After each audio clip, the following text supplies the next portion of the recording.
let's talk about today's top story. And that really, I think, is Ukraine because of what's happening with the European Union. So last Friday, the European Commission gave like a big recommendation to granting the Ukraine sort of a fast track candidate status for the EU, which is mind blowing. So Ursula von der Leyen came out and she spoke about this, and she really laid out. She said, like Ukraine, despite all of their shortcomings, they've really shown us that they are ready to become an EU member. Listen to Ursula von der Leyen. In the view of the Commission, Ukraine has clearly demonstrated the country's aspiration and the country's determination to live up to European values and standards.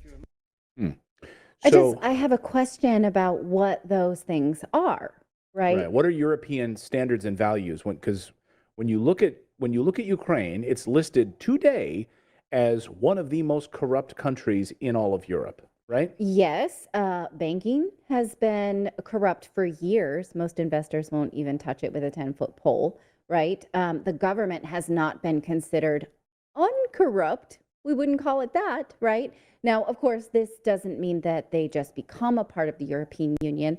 It means that they get candidate status, which Turkey has had since 1999, and no one expects that to get an application stamp or approval stamp in the near future at all. So you're waiting. So Turkey's been waiting and waiting and waiting, right? Yes. They've had to prove themselves to the European Union that we are of sufficient status in order to be welcomed in to your level, right? Yeah. Which is like beyond corruption. We have to show a standard of human rights. There are all kinds of things that Turkey is still being asked to show in terms of even like food standards, banking standards. And if you go back to the inception of the European Union, one of the conditions that Germany even ever agreed to joining such a bloc was that it would not then have to bail out broke countries such as Greece, right? And then when that happened over a decade ago, Germany was like, look, we didn't want this to happen. Now this is happening. We don't want bankrupt countries. But it seems, Ukraine is agreeing to all manner of debt on the weapons that it is accepting from NATO and the West, right? So if Germany was so hesitant about taking on broke countries, why would Ukraine be a desirable candidate? I'm trying to say that nicely, right? But if you think about we're just looking at college admission standards right now, right? On terms of corruption, not great. On terms of banking, not great. So what is it? What are those standards that would offer a fast track to European application? Well, I don't know, but Zelensky, and as one of our viewers said, hey, remember, it's Vladimir, not Volodymyr, not Vladimir, like Vladimir Putin, Volodymyr. So yes, you're right about that. I think we just get him, it just flows out of, I try to not say those. Shaking. We're not on a first name basis anyway, so I don't have that. Vlad. Anyway, here's what Vlad had to say about this. He tweeted, said, I commend the positive EU Commission conclusion on Ukraine's candidate status.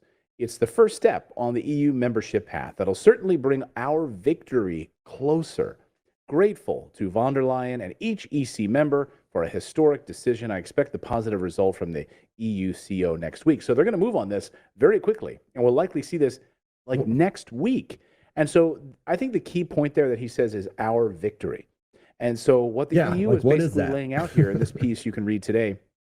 Take my laptop here, Philip. Europe rallies behind Ukraine, but fatigue is around the corner. This is a what is this? A Washington Post piece? Yeah, Washington Post piece. Now I love this photo, by the way. Like at this stage of the game, can you just put on a suit? I'm sorry that you're doing Zoom calls every day. You're meeting with world leaders. Is it too much to ask if you're going to step up to the world stage? I don't know. I think it's okay to bring business casual. That's not even business casual. Business casual is at least a collared shirt. You have done this show in a hoodie. I didn't like that. Yeah, but it's my show. I'm not, and I'm also, it's his country. He can show up how he wants. I'm not leading a country. It's okay. Look, we're having a social collapse right now. Can we at least I think, I think they do necktie? that. Why do they do that? I think they do that because it makes him like they look at him more like he's just your regular Joe. He's just like your regular guy, and he's in this situation where he's fighting this huge thing, and so it like just kind of keeps people connected to him, I think. I think Like you're if he right. put on a suit, he'd automatically be above them. It gives Yeah. this impression that he's in the trenches, right? But he's not. He's standing at podiums with other world leaders. I don't know. And it also, if you look at other historical figures, especially throughout, like, let's say the Second World War, most of them liked to march in uniform. This was an effective way to be. For instance, oh, come on, Spain. The leader of Spain during World War II, Really Franco, sorry, Okay. who liked to march Throwing in me- uniform, right? like- Sorry. You're like, come on, the president of Moldova during World War II. Like, just, And this was one of the things that, like, I don't know. set certain leaders apart. For instance, Salazar in Portugal refused to don military garb and march with, as a show of leadership. I understand at least what this shows. I don't have to buy into it. So it is a show. It's all politics. I mean, it's all theater right now. So the idea is that we're going to show Vladimir Putin that we are united. So we're not going to get NATO status, but we will get EU status, right? We'll be European Union certified. So now, what does Vladimir Putin have to say about that? And will he go along with that? He gave a big speech this weekend talking about the New World Order and how Russia is leading the New World Order, to which the West was like, oh my God, that's terrifying.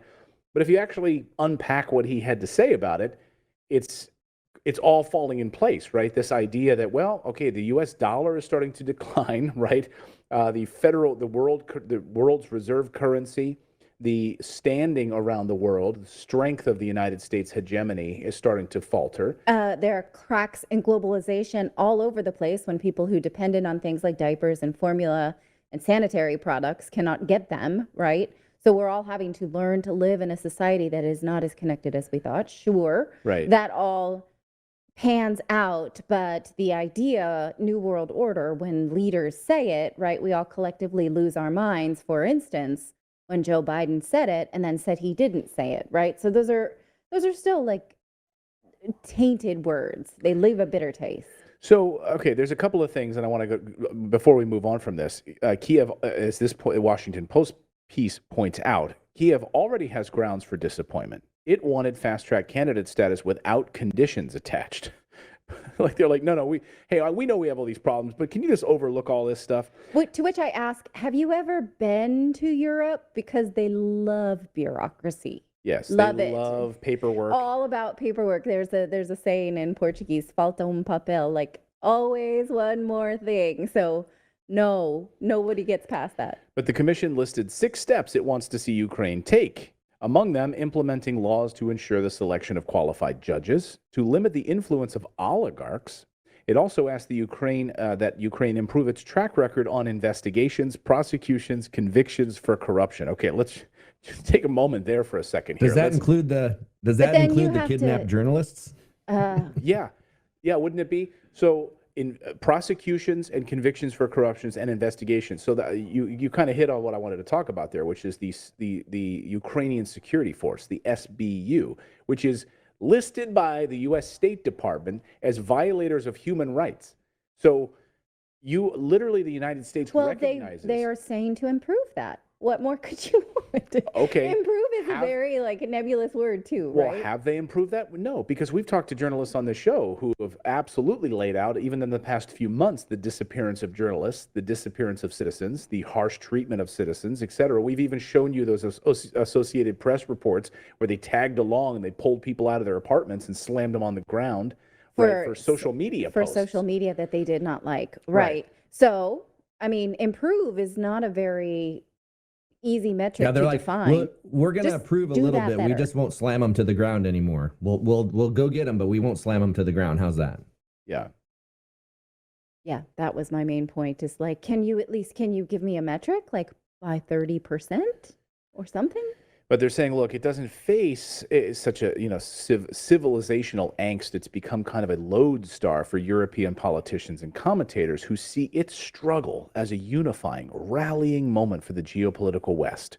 For weeks, Ukrainian officials and parliamentarians have been making their case to governments across the continent on broader ideological grounds. Like, hey, just look past all of that other stuff. Look past all of our shortcomings on corruption and human rights violations and all of that stuff, because we're in this global fight. We're in this ideological fight against Russia, and we're all unifying. So just let us have membership in the EU. But I think your point on the debt and the money piece is a huge component of this. Look at Greece. Look how there was like all of this hand wringing on Greece's collapse, and how the EU had to step in and basically prop up Greece. Sure. Yeah. Right. And the runs on the banks, and people were running to get money out of the banks, and they couldn't because there was no money in the Greek banks. And Greece would not agree to the conditions that the rest of the European Union wanted. For instance, raise the retirement age. In Greece, it was something like 55. Right. So many people were living off of government dime because you could retire so early, but that's not the case in the rest of Europe. And so then the rest of Europe was paying into pensions for Greece that was bankrupt, right? And so clearly, if the rest of Europe is struggling and does not want to support other struggling nations, which seems to be true. Just today, there were protests in Belgium over cost of living and inflation because protesters believe that it is the result of government decisions, right? Also, just today, French President Macron lost a majority in his leadership because people are turning away from these leaders' decisions. So to do something like this and think that there won't be political fallout for you as a politician, Western leaders, is fatuous. Thank you so much for subscribing to our channel. You know, we've been banned, we've been blocked, we've been censored. That's why we started our own website, to stay connected with you for free. That's right. So head on over to redacted.inc and make sure you're connected with us. You can sign up again at redacted.inc, not .com.